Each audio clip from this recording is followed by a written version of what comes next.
I'm Toastmaster, ladies and gentlemen. October 1980. Don't Stand So Close to Me by the Police was playing in the UK charts. It's a song about a school teacher who's fighting his urges that he's feeling towards a female student. The British Prime Minister, Margaret Thatcher, has delivered her famous speech, "The Lady Is Not Turning," a speech which was aimed at changing the national attitude of mind.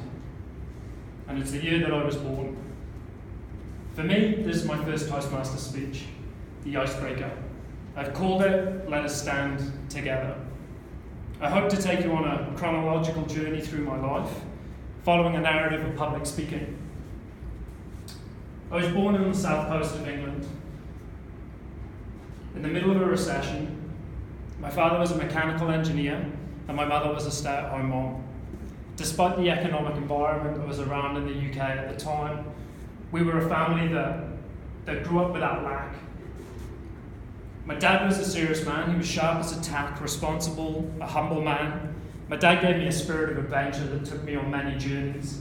But the focus of my story here is more on my mum's influence. My mum was, and still is, a free spirit. She loves the arts. As kids, we were always encouraged to take a crazy mess of it, paint, to play music, to perform. We moved up to the northeast coast of England with my dad's work, where I started school. As a young kid, I was always involved in drama productions, taking roles in school plays and performing to hordes of proud parents at Easter and Christmas time. I never really had lead roles, I always had the small roles, but the few words that I had, I always speak them energetically, courageously, with passion and enthusiasm. My mum was always there with praise and always there with support.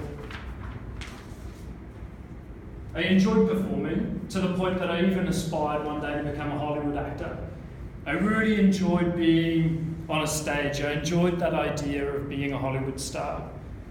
As I entered my teenage years, as a family, we were on the move again. This time we went down to South Wales. My performing continued up until one Christmas. I had a role as a shepherd, so I had the tea towel on the head. I was in a church nativity play, and halfway through the show, I blacked out, and I dropped on the stage, unconscious for a reasonable period of time. An ambulance was called, I was revived. The medics and the doctors, they had no idea what happened, but I was perfectly fine. Medically, I was sound, but my ego, my confidence, it was shocked. I no longer wanted to be on a stage. I never wanted to be in front of people. I was in a position where I didn't want to make myself a fool in front of others. I shied away from all eyes, my confidence in front of a crowd eroded, and I became really, really fearful. I started uni in the southwest of England, where I was going to be forced to confront my fears. I studied a Bachelor of Science in Surf Science and Technology, and I had one of my modules in contemporary issues in surfing. A really fun course and a really fun thing to do. But I had to do a public speaking presentation and I was full of fear. I can't exactly remember the content of the talk, but I remember my preparation. I prepared for over a month. I practiced over and over and over again. I swallowed my fear and I presented. The nerves that I felt were immense. Literal shudders running through my body, sweat. My heart was pounding. I finished that presentation with some of the highest marks in the class. I really smashed that presentation. I went down a storm and I shared my experience with my friends, in particular my mom, and I could see such a joy and pride in her eyes that her son was doing something that he so enjoyed to do when he was a kid. But I still had the same fears. The fears didn't go away. Once I left uni, I started teaching surfing for a living. I had to present to groups of over 30 people at a time on the techniques, the history, the science of surfing. Initially, the fear was there, the shakiness, the pounding heart, the jitters, it was all still there, but I learned to control it. I knew my subject matter, I loved my sport, and I had confidence in what I was doing. The surf coaching thing for me was not a long-term direction though. So I found myself back in uni, this time up in Scotland, doing a Masters of Project Management. Again, there were assessed presentations, all of which went well.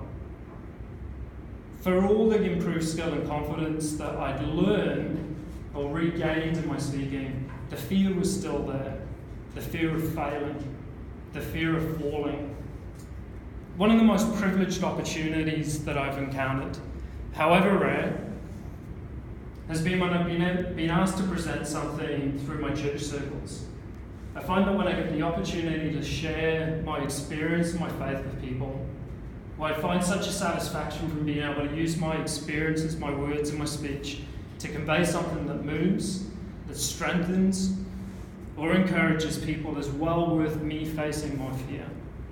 I aspire one day to be someone that has the capacity and confidence to be able to speak in front of literally thousands of people.